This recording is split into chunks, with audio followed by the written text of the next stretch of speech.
The European Space Agency, ESA, has tested an air-breathing thruster which could allow orbiting satellites to stay in space almost indefinitely and make future missions to Mars easier, according to experts.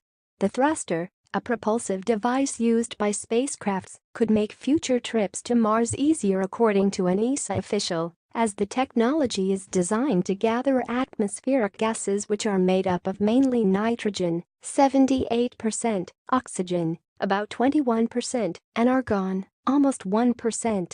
The satellites need propellant to move around space.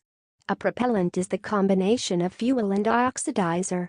However, they use rocket-like chemical propellant, but electrical thrusters are becoming more and more popular due to their high efficiency. Current electrical thrust systems still need to use a propellant such as xenon, and their missions are therefore limited by how much propellant they can carry. Due to weight constraints, satellites can carry only a limited amount. Those orbiting close to the Earth in the range of a few hundred kilometers, about 125 miles, consume it at a higher rate, as they need to compensate for the atmospheric drag which slows down and pulls towards the Earth. ESA's Lewis Walpott said, providing atmospheric drag compensation without the use of carry-on propellant, this kind of electric propulsion would let satellites orbit at very low altitudes around Earth for very long operational time. Normally their orbit would decay rapidly, and they'd re-enter the atmosphere. Together with the thruster, ESA tested an innovative collector that captures incoming air as it hits the thruster at the speeds of about 4.9 miles per second, 7.8 kilometers per second. The collector strips nitrogen and oxygen molecules from the air and turns them into fuel.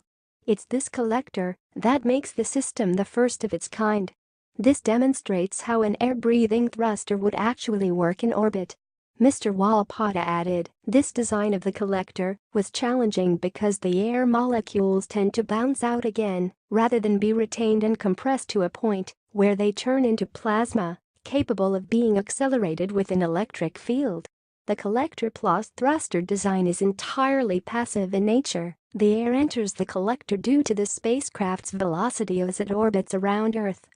All it needs is electric power to ionize the compressed air.